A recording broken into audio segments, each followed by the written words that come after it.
चलिए आज हम लोग सेल चैप्टर में आगे बात कर लें।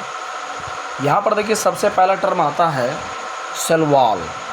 और जैसा कि हम लोग जानते हैं ये जो सेल वॉल होता है ये एक अनदर मतलब एक सेल मेम्ब्रेन तो पहले से होता ही है, उसके अलावा एक दूसरा रिजिड आउटर कवरिंग होता है प्लाज्मा मेम्ब्रेन के अलावा। इसलिए हमने लिखा है यहाँ पर it is the another additional भी आप ऐड कर सकते हैं rigid outer covering in the अब देखिए यहाँ लिखा हुआ एडिशन टू प्लाज्मा मेम्ब्रेन। तो प्लाज्मा मेम्ब्रेन तो होता ही है हर एक सेल में, इसके अलावा एक एडिशनल कवरिंग होता है प्लांट सेल में, उसे हम लोग सेल वॉल नाम देते हैं। इसका डिस्कवरी किसने किया था सेल वॉल, ये पूछा जा सकता है। तो रॉबर्ट हुक। और सेल वॉल किससे बने होते हैं, मेनली सेलुलोज से बने होते हैं। किससे बने होते हैं, तो cell wall is mainly made from cellulose, जो कि एक टाइप का कार्बोहाइड्रेट होता है। ठीक है सर। नेक्स्ट टर्म आता है प्लाज्मोलाइसिस। अब कोई पूछेगा आपसे व्हाट इज प्लाज्मोलाइसिस, तो प्लाज्मोलाइसिस में कह सकते हैं कि जब कोई living plant cell when a living plant cell loses water through osmosis, तो जब कोई लिविंग प्लांट सेल वाटर को लूज कर रहा है वो भी ऑस्मोसिस के जरिए, तो वहाँ पर श्रिंकेज देखने को मिलेगा, कॉन्ट्रैक्शन देखने को मिलेगा of the cell wall away from the cytoplasm. इस प्रोसेस का नाम क्या देंगे, प्लाज्मोलाइसिस। मीन्स आप कह सकते हैं इसमें मेन वर्ड क्या है, shrinkage and contraction of cytoplasm away from cell wall. तो इसी को हम लोग नाम क्या देते हैं, प्लाज्मोलाइसिस। और ये घटना कब होगी, प्लाज्मोलाइसिस कब कोई सेल परफॉर्म करेगा, जब एक लिविंग प्लांट सेल वाटर को लूज करते हैं ऑस्मोसिस के जरिए, है कि नहीं। नेक्स्ट बात करें, मूव करें आगे। न्यूक्लियस, जिसे हम लोग ब्रेन ऑफ द सेल के नाम से जानते हैं, brain of the cell, headquarter of the cell भी कह सकते हैं न्यूक्लियस को, जिसका डिस्कवरी किया था रॉबर्ट ब्राउन ने। न्यूक्लियस टोटल 4 कंपोनेंट से बने होते हैं। पहला होता है nucleolus, nucleoplasm, chromatin and nuclear pores या न्यूक्लियर मेम्ब्रेन्स। ठीक है, ये 4 मेन कंपोनेंट होते हैं जिससे हमारा न्यूक्लियस बना होता है कि नहीं। तो न्यूक्लियस जो होते हैं 4 कंपोनेंट से बने होते हैं। फर्दर इसके अंदर डीएनए और आरएनए पाए जाते हैं, और ये जो डीएनए आरएनए न्यूक्लियस जो होते हैं वही सेलुलर रिप्रोडक्शन करवाते हैं, सेल का डिवीज़न करवाते हैं। अब नेक्स्ट टर्म बनता है न्यूक्लियोइड्स। मन में टर्म दिमाग में आएगा सर आखिरकार ये न्यूक्लियोइड्स क्या होता है। तो ये एक अच्छा क्वेश्चन है कि व्हाट इज ए न्यूक्लियोइड्स। यदि आपसे पूछा जाए तो हम लोग कह सकते हैं एन अनडिफाइंड, मतलब ऐसा न्यूक्लियस जो डिफाइंड नहीं है, अभी फिक्स्ड नहीं है। मतलब आप उसमें कह सकते हैं जो प्रोकैरियोट्स वगैरह में पाए जाते हैं, प्रोकैरियोट में न्यूक्लियस होते नहीं है, तो उसमें अनडिफाइंड न्यूक्लियस रीजन जो होते हैं उसको हम लोग न्यूक्लियोइड्स कहते हैं, जिसके अंदर सिर्फ और सिर्फ क्या पाए जाते हैं, न्यूक्लिक एसिड पाए जाते हैं, जिसमें आप डीएनए आरएनए कहते हैं। तो undefined nuclear regions that contain only nucleic acid is known as nucleoids. ठीक है सर। नेक्स्ट, अब अगला टर्म बनता है, बहुत इंटरेस्टिंग क्वेश्चन बन सकता है, व्हाट इज अ प्रोटोप्लाज्म। तो प्रोटोप्लाज्म में कह सकते हैं it is a jelly like viscous, viscous मतलब होता है थोड़ा गाढ़ा, viscous colourless semi fluid substance, है ना, जो कि पाए जाते हैं सेल के अंदर में। ठीक है, तो सीधा सीधा बात है व्हाट इज अ प्रोटोप्लाज्म। आपसे यदि सवाल बन गया what is a protoplasm, it is a jelly viscous colourless semi fluid substance present in the cell organelle and colloidal form में जो पाए जाते हैं सेल के अंदर, उसको प्रोटोप्लाज्म कहते हैं। प्रोटोप्लाज्म 2 लिक्विड को मेनली कंटेन करता है, एक आपका हो जाएगा साइटोप्लाज्म और दूसरे हो जाएंगे न्यूक्लियोप्लाज्म। तो पहला हो जाएगा न्यूक्लियोप्लाज्म और दूसरा कौन सा हो जाएगा, साइटोप्लाज्म। इस दोनों को कलेक्टिवली हम लोग बोल सकते हैं प्रोटोप्लाज्म। ओके, नेक्स्ट मूव करें सर। अब इसमें देखिए क्या कहना चाह रहा है, यहाँ से टर्म बनता है, इसको समझिएगा, सेल ऑर्गेनेल। ये भी एक अच्छा क्वेश्चन है, what is a cell organelle. तो सेल के अंदर जो माइक्रोस्कोपिक छोटे छोटे स्ट्रक्चर पाए जाते हैं जो मेटाबॉलिकली एक्टिव होते हैं उसे सेल ऑर्गेनेल कहते हैं। इसलिए हमने लिखा है यहाँ पर it is the small metabolically active structure found in the cell. तो सेल के अंदर जो छोटे छोटे मेटाबॉलिक स्ट्रक्चर पाए जाते हैं उन्हें हम लोग नाम देते हैं सेल ऑर्गेनेल। इसलिए हमने लिखा है it is a small metabolically active, मतलब जो एक्टिव स्ट्रक्चर होता है जो केमिकल रिएक्शन वगैरह को करते रहते हैं, उसे हम लोग क्या नाम देते हैं, सेल ऑर्गेनेल। सेल ऑर्गेनेल में सबसे पहला जो हम लोग को पढ़ना होता है वो ईआर, जिसका नाम होता है एंडोप्लाज्मिक रेटिकुलम। इसके 2 टाइप्स होते हैं, एक होता है रफ, दूसरे होते हैं smooth, RER and SER. Second हमारा आता है गोल्जी apparatus या गोल्जी बॉडी। थर्ड हमारे लाइसोसोम, जिसको हम लोग सुसाइडल बैग के नाम से जानते हैं, suicide bag of the cell, because उसके पास हाइड्रोलाइटिक एंजाइम से आगे बातचीत करेंगे उसमें। नेक्स्ट आता है माइटोकॉन्ड्रिया, जो बहुत इंपॉर्टेंट, जिसे हम लोग powerhouse of the cell बोलते हैं। और एनिमल सेल का सबसे बड़ा सेल ऑर्गेनेल जो होता है वो माइटोकॉन्ड्रिया होता है। प्लांट सेल में सबसे बड़ा सेल ऑर्गेनेल प्लास्टिड होते हैं। इसके 3 टाइप्स होते हैं, क्रोमोप्लास्ट, क्लोरोप्लास्ट एंड ल्यूकोप्लास्ट। ये कलरलेस होते हैं। इसके पास सिर्फ और सिर्फ, ध्यान दीजिएगा, क्लोरोप्लास्ट सिर्फ और सिर्फ ग्रीन कलर होते हैं। उसके पास सारे कलर होते हैं जो अट्रैक्टिव कलर फ्लावर और फ्रूट्स को प्रोवाइड करते हैं। नेक्स्ट आता है वैक्यूल्स। वैक्यूल प्लांट सेल में तो बड़े बड़े होते हैं, एनिमल सेल में बहुत छोटे होते हैं। नेक्स्ट आता है सेंट्रियोल्स। ये हमारे सिर्फ एनिमल सेल में पाए जाते हैं, जो सेल डिवीजन में मदद करते हैं, रॉड लाइक स्ट्रक्चर। नेक्स्ट आता है राइबोसोम्स, जिसे हम लोग protein factory of the cell के नाम से जानते हैं, राइबोसोम्स को। एंड इसके बाद आता है प्रॉक्सीसोम। तो यही 9 सेल ऑर्गेनेल के बारे में हम लोग स्टडी करेंगे। नेक्स्ट, यदि हम क्रोमोप्लास्ट की बात करें, ध्यान दीजिएगा, इसमें सवाल बनता है व्हाट क्रोमोप्लास्ट, जो भी हमने जस्ट बताया था कि प्लास्टिड 3 टाइप्स में डिवाइडेड होते हैं, क्रोमोप्लास्ट, क्लोरोप्लास्ट एंड ल्यूकोप्लास्ट। ये जो क्रोमोप्लास्ट प्लास्टिड होता है उसके 3 टाइप्स होते हैं। पहला एमाइलोप्लास्ट, जो स्टार्च को स्टोर करता है, ध्यान दीजिएगा। इलियोप्लास्ट, जो ऑयल को स्टोर करता है। एंड प्रोटियोप्लास्ट, जो प्रोटीन को स्टोर करने का काम करते हैं। अब आगे बात करें वैक्यूल्स। वैक्यूल्स के भी टाइप्स होते हैं। यदि आपसे कोई पूछ देगा वैक्यूल्स के टाइप्स, उसके 3 टाइप्स होते हैं। वैक्यूल जिस मेम्ब्रेन से कवर्ड होता है उसे नाम देते हैं टोनोप्लास्ट। क्या नाम देंगे सर उसका? टोनोप्लास्ट। पहला हो गया सैप वैक्यूल, जिसमें मिनरल्स वगैरह मूव करते हैं। दूसरा होता है कॉन्ट्रैक्टाइल वैक्यूल्स। उसके बाद होते हैं फूड वैक्यूल्स, जो अमीबा वगैरह फूड का डाइजेशन करने का काम करते हैं। तो वैक्यूल्स को हमने 3 ग्रुप में कैटेगराइज किया। सैप का मतलब क्या होता है? वाटर जिसमें मिनरल वगैरह डिजॉल्व रहते हैं।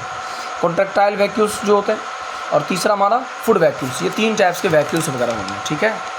अब आगे चले, हम लोग शॉर्ट रिवीजन करते हुए आगे बढ़ेंगे। नेक्स्ट, सबसे पहला यहाँ से ध्यान दीजिएगा, सेल में हमने बातचीत क्या किया था सर? चलिए, तो सेल जो है सबसे पहले उसको हम लोग रिवाइज कर लें। तो सबसे पहले सेल को हमने क्या बोल दिया sir? It is the smallest structure and which is the functional unit of life, है ना। आखिरकार जो वर्ड सेल होता है उसको हमने लैटिन वर्ड से डिराइव किया, सेलुला, जिसका मतलब होता है लिटिल रूम या लिटिल कंपार्टमेंट। इसके बाद हमने बात किया सेल एक प्रोटोप्लाज्मिक बॉडी होते हैं, जो कि सेल मेम्ब्रेन और प्लाज्मा मेम्ब्रेन से सराउंडेड होते हैं, है कि नहीं। तो पहला पॉइंट हमने क्या बोल दिया sir? Cell is the structural and functional unit of life. दूसरा वर्ड हमने क्या बोल दिया कि वर्ड सेल जो है उसको कहाँ से निकाला गया है? तो उसे निकाला गया लैटिन वर्ड जिसका नाम होता है सेलुला, और सेलुला जिसका मतलब क्या होता है? Little room. एक लैटिन वर्ड है सेलुला, ठीक है। नेक्स्ट हमने बात किया कि सेल एक प्रोटोप्लाज्मिक बॉडी होते हैं जो कि सेल मेम्ब्रेन से सराउंडेड होते हैं। अब साइटोलॉजी की बात करें तो सेल जब बात होगी तो साइटोलॉजी तो जाहिर सी बात आएगी, है कि नहीं। साइटोलॉजी क्या है कि बायोलॉजी का एक ब्रांच होता है जिसमें हम लोग सेल के बारे में स्टडी करते हैं, उसे हम लोग क्या नाम देंगे? साइटोलॉजी। इसलिए हमने लिखा है यहाँ पर the branch of biology which deals with the study of cell structure and function is known as cytology. तो बायोलॉजी का वैसा ब्रांच जिसमें हम लोग सेल के बारे में अध्ययन करेंगे, स्टडी करेंगे, उसे हम लोग क्या नाम देंगे सर? साइटोलॉजी नाम देंगे। ओके, सेल की डिस्कवरी के बारे में आप पहले से जान रहे हैं। सेल का डिस्कवरी किसने किया था? रॉबर्ट हुक ने किया था। और इसको उन्होंने क्या किया था?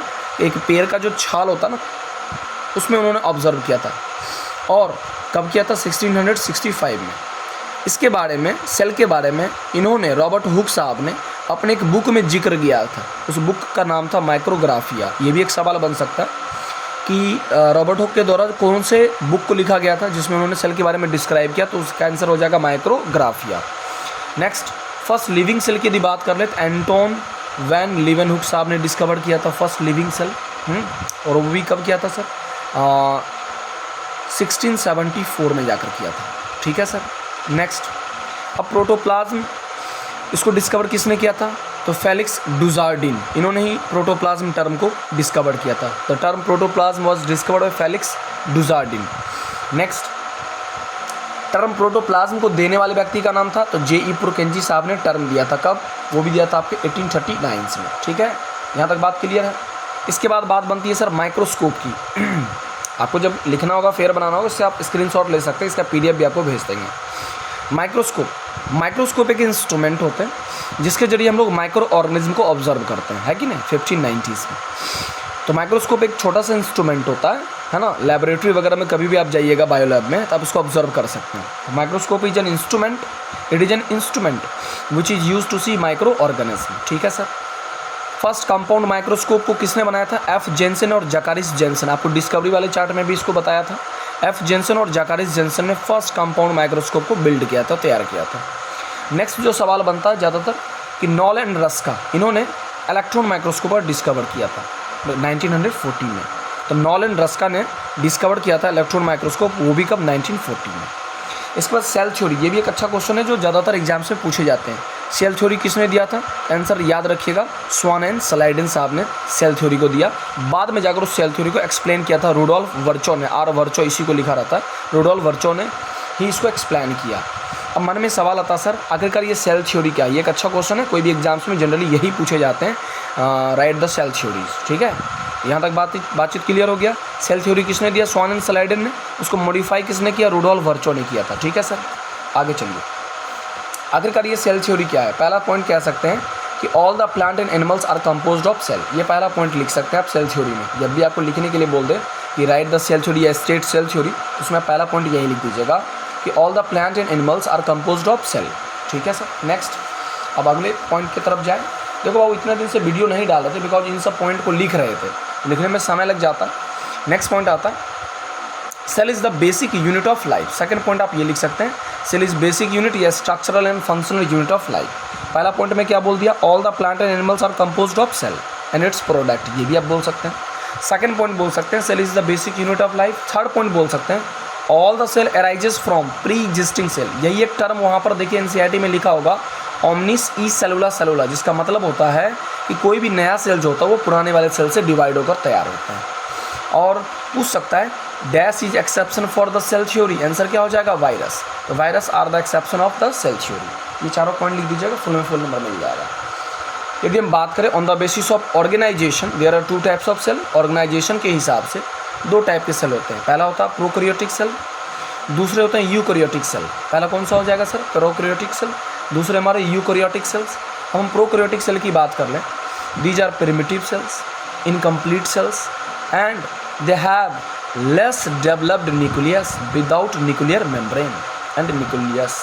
तो ध्यान दीजिएगा, यदि आपसे कोई पूछेगा व्हाट आर प्रोकैरियोटिक, प्रोकैरियोटिक आखिरकार क्या होता है? ये प्रिमिटिव सेल्स होते हैं। जैसे गरीबों का घर नहीं होता, देखते झोपड़पट्टी में रहते हैं बेचारे, है ना, जैसे अपन लोग हैं, तो गरीब लोग क्या करते हैं एक ही रूम में रहते हैं बेचारे। और अमीर लोग के देखिए आप अलग अलग रूम बने होते हैं। वैसे यूकैरियोट्स में अलग अलग फंक्शन को परफॉर्म करने के लिए अलग अलग सेल ऑर्गेनेल्स पाए जाते हैं, बट ये सब प्रोकैरियोटिक में मिलेगा नहीं आपको, ये सब आपको यूकैरियोट्स में मिलेगा। ठीक है, तो पहले प्रोकैरियोटिक की बात कर लें। तो प्रोकैरियोटिक जैसे गरीब आदमी होते हैं, एक ही रूम में सब चीज़ होती है, गेस्ट आते हैं, जो भी लोग हैं सारा बातचीत एक में। और अमीर लोग में देखिए एक रूम गॉसिपिंग करने के लिए, एक रूम होता है वहाँ पर चैटिंग करने, एक रूम में बेचारे बेडरूम्स होते हैं, सब चीज़ अलग अलग कैटेगराइज्ड होते हैं। तो पहला हम बात कर रहे हैं यहाँ पर प्रोकैरियोट्स में। तो प्रोकैरियोटिक सेल्स होते हैं these are primitive cells, incomplete cells. Primitive भी होते हैं और इनकम्प्लीट भी होते हैं। कंप्लीट क्यों नहीं होते सर? बिकॉज उसमें सेल ऑर्गेनेल्स नहीं होते हैं। इसके अलावा उनके जो न्यूक्लियस होते हैं वो भी डेवलप्ड एडवांस्ड नहीं होते हैं, और उसमें न्यूक्लियर मेम्ब्रेन्स तो होते ही नहीं है। ओके, आगे बात करें, उसी को तो हम न्यूक्लियोइड्स बोलते हैं। अनडिफाइंड न्यूक्लियर रीजन्स को क्या बोले थे? न्यूक्लियोइड्स, अभी जस्ट बताए। सेकेंड हमारा होता है eukaryotic cell, these are well developed well advanced high tech cell. बिल्कुल, इसमें न्यूक्लियस भी मौजूद होंगे, न्यूक्लियर मेम्ब्रेन भी पाए जाएंगे। ये तो था भाई on the basis of organisation. Organisation के हिसाब से दो टाइप के होते हैं, प्रोकैरियोट्स एंड यूकैरियोट्स। अब आते हैं on the basis of shape. अब हम शेप के हिसाब से बात कर लेते हैं। तो सेल आर और वेरियस शेप एंड साइज होते हैं। जैसे nerve cell elongated shape, nerve cell का शेप कैसा होगा? इलोंगेटेड। आरबीसी कैसे होंगे? डिस्क्वाइडल शेप्स को। मसल शेप्स किस शेप के होते हैं? स्पिंडल शेप के होते हैं। ये तो बीएचयू में 20 बार पूछ रखा था। ठीक है, ओके। सबसे लार्जेस्ट सेल की बात कर लें एनिमल में, ऑस्ट्रिच एग होता है, 18 सेंटीमीटर के अप्रॉक्स डायमीटर्स होते हैं, इसमें 18 सेंटीमीटर के डायमीटर होते हैं। इन सब चीज़ों को जरूर ध्यान रखिएगा। ठीक है, नेक्स्ट आगे मूव कर जाए सर। अब यहाँ से देखिए क्या कुछ लिखा हुआ है। ऑस्ट्रिच एग सबसे बड़ा होता है एनिमल में, 18 सेंटीमीटर के डायमीटर्स होते हैं। ठीक है, इसके अलावा लॉन्गेस्ट सेल एनिमल की बात कर लें, सबसे लंबा सेल कौन सा? नर्व सेल, जो आपके स्पाइनल कॉर्ड वगैरह में पाए जाते हैं, यहाँ पर ब्रेन से लेकर नीचे तक फैले होते हैं। ओके, इनके अलावा लॉन्गेस्ट सेल यदि प्लांट में बात कर लें तो हैम्स फाइबर, या इसके अलावा सबसे छोटा सेल हम बात कर लें एनिमल में PPLO, pleuropneumonia like organism, pleuropneumonia like organism, या उसी का दूसरा नाम होता है माइकोप्लाज्मा। सबसे छोटा सेल एनिमल में बात कर लें तो माइकोप्लाज्मा या पीपीएलओ। अब यहाँ पर बातचीत करें आगे, तो 3 बेसिक कंपोनेंट होते हैं कोई भी सेल को, मतलब साइटोलॉजी की बात कर लें, सेल स्ट्रक्चर की बात कर लें तो 3 मेन कंपोनेंट में बट जाते हैं। पहला सेल मेम्ब्रेन और सेल बाउंड्री कह सकते हैं, दूसरा हम साइटोप्लाज्म कह सकते हैं, और तीसरा क्या हो जाएगा? न्यूक्लियस हो जाएगा सर। ओके, सबसे छोटा सेल ऑर्गेनेल की यदि बात कर लें तो कौन सा आंसर हो जाएगा, राइबोसोम। सबसे छोटा, ribosome are the smallest cell organelle of the cell. सबसे छोटा सेल ऑर्गेनेल कौन सा होगा, राइबोसोम्स होगा। ठीक है सर, आगे मूव करते हैं सर, आगे की तरफ जाए। अगला क्या कहता है सर, यहाँ सर ध्यान दीजिएगा, देखिए यहाँ से मेंशन किया है लार्जेस्ट सेल ऑर्गेनेल, सबसे बड़ा सेल ऑर्गेनेल प्लांट सेल में अभी जस्ट बताए थे आपको प्लास्टिड होगा, प्लांट सेल लिखा रहे प्लास्टिड। एनिमल सेल लिखा रहेगा तो सबसे बड़ा सेल ऑर्गेनेल कौन सा, माइटोकॉन्ड्रिया। एनिमल सेल में सबसे बड़ा स्ट्रक्चर तो न्यूक्लियस, प्लांट सेल में सबसे बड़ा स्ट्रक्चर तो वैक्यूल्स। प्लांट सेल का सबसे बड़ा स्ट्रक्चर क्या होगा, वैक्यूल्स। 90% तो स्पेस वही कवर करते हैं जिसको अभी जस्ट बताया, टोनोप्लास्ट से सराउंडेड होते हैं। अच्छा, एनिमल सेल में सबसे बड़ा सेल ऑर्गेनेल कौन सा, माइटोकॉन्ड्रिया। प्लांट सेल में सबसे बड़ा सेल ऑर्गेनेल प्लास्टिड। सबसे बड़ा स्ट्रक्चर एनिमल सेल में न्यूक्लियस, प्लांट सेल में वैक्यूल्स। ओके, सबसे छोटा सेल ऑर्गेनेल राइबोसोम्स। अब हम लोग कुछ प्रोकैरियोट यूकैरियोट के बीच में डिफरेंस के जरिए समझेंगे तो आपको थोड़ा ज़्यादा बेहतर समझ में आएगा। पहला देखिए, प्रोकैरियोट का साइज जनरली छोटे होते हैं, ये बड़े होते हैं। देखिए मेन वर्ड याद रखिए, पूरा मत याद कीजिए। ये प्रोकैरियोट में लिखेगा cell are small in size, इधर में लिखेगा लार्ज इन साइज, इधर में लिखेगा न्यूक्लियस अब्सेंट, इधर में लिख दीजिएगा परसेंट, न्यूक्लियस अब्सेंट, इधर में परसेंट। एक न्यूक्लियस होता, दूसरे न्यूक्लियस है, ध्यान रखिएगा। न्यूक्लियस के अंदर न्यूक्लियस पाए जाते हैं जो राइबोसोम को जन्म देते हैं। ठीक है, उसको राइबोसोम फैक्ट्री भी कहते हैं और राइबोसोम को प्रोटीन फैक्ट्री कहते हैं। फर्दर इसके अंदर सिंगल क्रोमोसोम होते हैं तो इसमें बहुत सारे माइडरी, बहुत सारा मच के क्रोमोसोम होंगे। मेम्ब्रेन बाउंडेड सेल ऑर्गेनेल, इधर में एब्सेंट, इधर परसेंट लिख दीजिएगा। और सेल डिवीजन जो होगा सर इसमें किसके जरिए होगा, प्रोकैरियोट्स में। बहुत सारे बच्चे भी कभी कभी पूछते हैं फीजन या बडिंग से, और इसमें मियोसिस और माइटोसिस चलेगा। आगे चले सर, यहाँ पर प्लांट सेल की बात करें तो प्लांट सेल में दो वर्गों में बांट दिया गया। एक साइड में सेल वॉल जो डेड होते हैं, इधर में प्रोटोप्लास्ट। अब इसमें जो लिविंग कंपोनेंट होते हैं सर, इसमें सबसे पहला प्लाज्मा मेम्ब्रेन हो जाएगा, दूसरा हमारा प्रोटोप्लाज्म। फिर प्लाज्मा मेम्ब्रेन की यदि बात कर लें आगे तो सबसे पहले प्लांट सेल दो वर्गों में बट गया, एक तो प्रोटोप्लास्ट और दूसरे सेल वॉल। अब प्रोटोप्लास्ट जो होते हैं प्लाज्मा मेम्ब्रेन और प्रोटोप्लाज्म में, प्रोटोप्लाज्म के अंदर न्यूक्लियस और साइटोप्लाज्म आ जाएंगे सर प्रोटोप्लाज्म के। अब फिर न्यूक्लियस रह गया बचा खचा। अब साइटोप्लाज्म की बात कर लें तो वो दो पार्ट में बच जाता है, ट्रोफोप्लाज्म एंड हेलोप्लाज्म। अब ये समझ में नहीं आता सर ट्रोफोप्लाज्म हेलोप्लाज्म क्या होता है, तो जब साइटोप्लाज्म में सेल ऑर्गेनेल डूबे हुए रहेंगे तो उसको ये बोल देंगे, और जब उससे सेल ऑर्गेनेल निकाल लेंगे तो हेलोप्लाज्म या उसको साइटोसोल या ग्राउंड सब्सटेंस भी कह सकते हैं। ठीक है सर, नेक्स्ट। अब ट्रोफोप्लाज्म जो है उसके दो पार्ट हो गए, पहला सेल ऑर्गेनेल और दूसरा हमारे इर्गास्टिक बॉडीज़ जो डेड होते हैं, मतलब जो समझ लीजिए डेड कंपोनेंट्स होते हैं सेल के। आगे बात कर लें सर, अब देखिए सेल ऑर्गेनेल को, ये बहुत इंपॉर्टेंट चार्ट है आप लोग के लिए, ध्यान रखिएगा इसको, ये बहुत इंपॉर्टेंट कंपोनेंट है। इसको हमने तीन पार्ट में कैटेगराइज किया। पहला सिंगल मेम्ब्रेन से जो सराउंडेड सेल ऑर्गेनेल है वो इधर रहेंगे, डबल बाउंडेड से जो स्ट्रक्चर है वो इधर होंगे, और जिसमें एक भी मेम्ब्रेन नहीं पाए जाते हैं, है कि नहीं, एक भी मेम्ब्रेन नहीं होते हैं, तो सिंगल मेम्ब्रेनस में आते हैं endoplasmic reticulum, Golgi body, lysosome and peroxisome. ये हमारे चार होंगे सिंगल मेम्ब्रेनस जो एक ही मेम्ब्रेन से सराउंडेड होते हैं। माइटोकॉन्ड्रिया और प्लास्टिक ये डबली बाउंडेड होते हैं, मतलब दो मेम्ब्रेन से सराउंडेड होते हैं। डबली बाउंडेड कौन कौन से, माइटोकॉन्ड्रिया एंड प्लास्टिक। और नॉन मेम्ब्रेनस मतलब जिसके ऊपर एक भी मेम्ब्रेन नहीं पाया जाता, उसमें राइबोसोम्स, सेंट्रोसोम्स एंड माइक्रोट्यूब्यूल्स। ये तीन स्ट्रक्चर ऐसे होते हैं सेल ऑर्गेनेल्स जिसमें एक भी मेम्ब्रेन्स नहीं होते, मेम्ब्रेन लेस स्ट्रक्चर्स होते हैं। कौन कौन से, ribosomes, centrosomes and microtubules. Double membrane से कौन कौन होते हैं, माइटोकॉन्ड्रिया एंड प्लास्टिड हो जाएंगे। सिंगल मेम्ब्रेन से ER, Golgi body, lysosome and peroxisome. Okay, आगे अब बातचीत करें सर, यहाँ तक क्लियर बात है? ओके सर, अब यहाँ से समझिए बात को। तो यहाँ के बाद आता है सेल वॉल। सेल वॉल की बात कर लें सर, तो सेल वॉल में कह सकते हैं कि अभी जस्ट आपको हमने बताया कि it is the outer covering, सबसे आउटर कवरिंग होता है सेल का। ठीक है सर, इसके अलावा प्लांट सेल में, फंगी में, बैक्टीरिया में ये सेल वॉल पाए जाते हैं, और सभी में अलग अलग कंपोनेंट से पाए जाते हैं। जैसे प्लांट में सेलुलोज से बना होता है, फंगी में काइटिन वगैरह से बने होते हैं, और ये एनिमल सेल में तो बिल्कुल गंदी बात होना ही नहीं चाहिए, एनिमल में होगा तब तो उसका शेप साइज फिक्स हो जाएंगे ना। ओके, सेल वॉल्स होते हैं वो रिजिड होते हैं, कठोर होते हैं, और बाहरी इन्वायरमेंट से प्रोटेक्ट कर, जैसे आपके घर के जो बाउंड्री वॉल होते हैं, चोरों से सुरक्षा देते कि नहीं देते घर के कंपोनेंट को, नहीं तो कोई भी आएगा मुंह मार जाएगा। फर्दर ये भी हमने लिख दिया, it is made up of cellulose and hemicellulose. आगे और हायर क्लास में जाइएगा तो वहाँ पर पता चलेगा आपको हेमी सेलुलोज, पैक्टिन, ऐसे सब्सटेंस वगैरह पाए जाते हैं। सेल वॉल जो होते हैं, ध्यान दीजिए, cell wall of two adjacent cell. Adjacent मतलब क्या होता है, बाजू वाले सेल, वो एक कॉमन लेयर से जुड़े होते हैं, उसको मिडिल लेमिला बोलते हैं। ये एक अच्छा सवाल है, ये अच्छा पॉइंट है, मस्त पॉइंट है। Cell wall of the two adjacent cell, तो दो सेल वॉल मतलब जैसे मान लेते हैं कि हमारा ये दोनों हाथ के बीच में जो गैपिंग होगा है कि नहीं, उसको एक कॉमन लेयर जो कनेक्ट करता है उसको हम लोग मिडिल लेमेला कह देते हैं। और मिडिल लेमेला जो होता है उसमें दो सब्सटेंस पाए जाते हैं भर भर के ठूस के, एक तो कैल्शियम और दूसरे मैग्नीशियम। सर मैग्नीशियम की सिंबल क्या होती है, नहीं मालूम, बढ़िया बात है, वेरी गुड, ऐसे ही मेंटेन कीजिए। मैग्नीशियम Mg होगा, कैल्शियम Ca हो जाएगा, मैग्नीशियम और कैल्शियम मैग्नीशियम पैक्टेट पूछा जाता है। ये middle lamella composed of dash and dash calcium and magnesium pectates. Okay, आगे बात कर लें, यहाँ पर अभी आ रहा है सारा। फाइबर्स ऑफ कॉटन, जूट वगैरह जो होते हैं वो भी इन्हीं सब से बने होते हैं। सेल वॉल जो होते हैं उनमें डेड होता है। अब नेचर और लोकेशन की बात कर लें, लिग्निन और सेलुलोज, प्लांट सेल का सेल वॉल किससे बना होता है सर, इसी से बना होगा। कॉर्क सेल का, कॉर्क टिश्यू का किससे बना होगा सेल वॉल, सुबरीन से। फंगी वगैरह का जस्ट अपने बताया किससे बना होगा, काइटिन या म्यूसिलेज से। प्रोटिस्टा का किससे बना होगा, सिलिका से।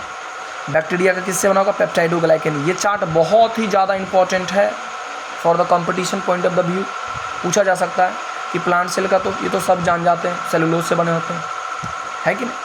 कॉर्क सेल का, कॉर्क टिश्यू का सुबरीन से बना होता है, क्या कि वो इम्परवियस होते हैं, वाटर वगैरह मूवमेंट नहीं हो पाता। इसके अलावा फंगी का पूछ देगा तो काइटिन से, प्रोटिस्टा का सिलिका से, बैक्टीरिया का पेप्टाइडोग्लाइकेन से। आखिरकार सेल वॉल के क्या फंक्शंस होते हैं सर, ये आपको एक शेप देता सेल में, स्ट्रेंथ देगा, और it is permeable and allow the entry of कुछ ही मॉलिक्यूल्स। समझ रहे बात को। ओके सर, यहाँ तक कोई दिक्कत नहीं, चलिए यहीं पर रहने देते हैं। ये आपका पेज 4 हो चुका, यहाँ से आगे कल आपको बता देंगे। Good luck to you all.